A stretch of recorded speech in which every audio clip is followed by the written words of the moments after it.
हजुर भाइ भन। के अरे यो फलाङकोटको डाँडा छ नि यसको धेरै इतिहास रहेछ है। फलाङकोटको धेरै ठुलो राम्रो इतिहास छ भाइ।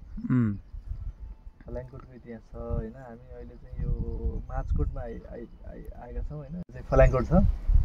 फलाङकोटमा अब जस्तै कोट भन्ने बित्तिकै चाहिँ अब यो कोटगढी भनेका यो पहिला 2224 राज्य हुँदाखेरि ती राज्यका चाहिँ अलिकति राजाहरूले उनीहरूले चाहिँ आफ्नो सुरक्षाको लागि चाहिँ विभिन्न हात हतियार लुकाउने ठाउँहरू बनाएर चाहिँ अनि शत्रुहरू कहाँबाट आउँछन् भनेर चाहिँ एउटा निहाल्ने त्यस्तो चाहिँ एउटा चाहिँ कोटगढी बनाएर राखेको हुन्छन्। र यसै सन्दर्भमा चाहिँ तल हामीले मिदिम खोला देख्न सक्छौँ। मिदिम खोलामा चाहिँ यो अलिकति थोरै फराकिलो पनि देखेको छ होइन।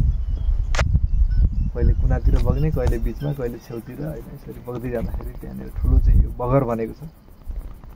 र यो बगरमा चाहिँ यो काँस चाहिँ अत्याधिक मात्रामा चाहिँ हुन्थ्यो पहिला है। अहिले पनि काँस पर्याप्त चाहिँ छ। र त्यो काँस चाहिँ सेताम्य चाहिँ काँस फुलेको चाहिँ देखेर कास्कीका चाहिँ विभिन्न साना राज्यहरू यो कास्कीका राजाले चाहिँ लमजुङको राज्य चाहिँ आक्रमण गर्ने क्रममा चाहिँ त्यो चाहिँ काँस देखेको हुनाले चाहिँ त्यहाँ तिनै सिपाही नै हुन्।